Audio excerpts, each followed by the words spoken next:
Commentary by Ted Rall. Saturday, July 28, 2018. The Democrat-led anti-Trump resistance and its numerous media mouthpieces have been promoting their "Russia hacked the election" narrative for 2 years. House Minority Leader Nancy Pelosi fired the biggest recent salvo in this campaign after Trump invited Russian President Vladimir Putin to visit Washington.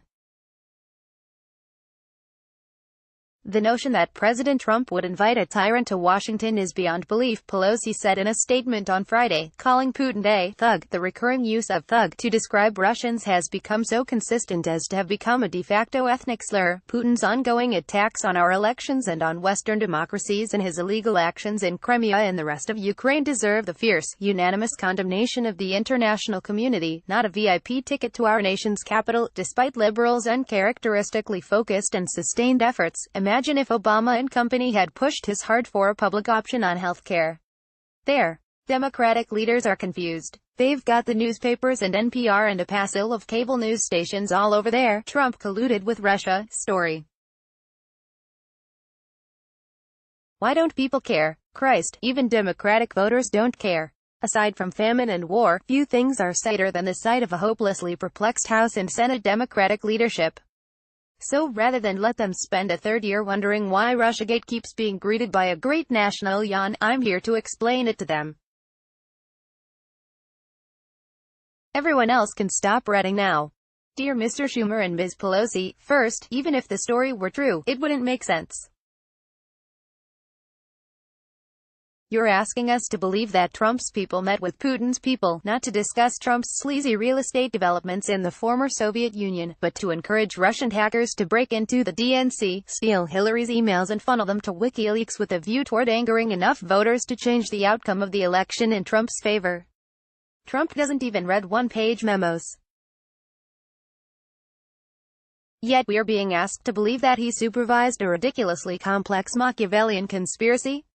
WikiLeaks didn't get the DNC documents from Russia or any other state actor. They got them from a disgruntled pro-Bernie Sanders staffer at the DNC. Anyway, the intelligence community, you know, the friendly folks at the CIA, FBI and NSA whom Democrats worship the way Republicans revered firefighters after 9/11, says whatever Russian hacking occurred did not affect the outcome of the election. Then there's this: Trump didn't actually want to win. Why would he go to such lengths to steal something he didn't want? Second, everything you accuse Russia and/or Putin of doing is something the U.S. has done or is doing, bigger and worse. Russia undermined Ukraine and forcibly annexed Crimea. By current international standards, Russia committed a misdemeanor. As the Washington Post noted at the time, most people in Crimea wanted to break away from Ukraine and join Russia. Meanwhile, the U.S. was occupying both Afghanistan and Iraq. Neither the Afghans nor the Iraqis want us around. Third, I'm going to use small words here. Where's the evidence of Russian meddling? In 1962, President John F. Kennedy went on TV to discuss the presence of Soviet missiles in Cuba. Because he needed Americans to trust and believe that the threat he described was real, he displayed aerial surveillance photos of the missiles in his speech to the nation. This meant revealing the existence of spy technology the Soviets weren't aware of, so it was a difficult decision for him. But providing credible evidence was more important. At this writing, the Democrats' Russia arguments boil down to: media outlet quotes anonymous congressional official or anonymous intelligence agency employee. Said anonymous source says the intelligence agencies have concluded that Russia meddled in the election. Details of how Russia accomplished said meddling are absent. Details of how effective said meddling was are absent. If evidence of said meddling actually exists, Democrats should follow the JFK example and cough it up in detail, and explain what it means, also in detail. Until then, Russia as a political issue will continue to be a dead letter.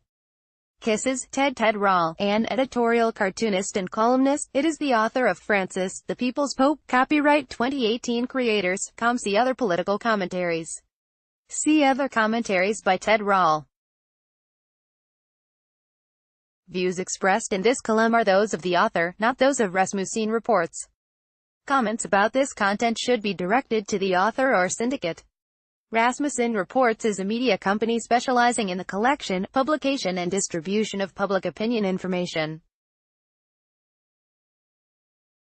We conduct public opinion polls on a variety of topics to inform our audience on events in the news and other topics of interest.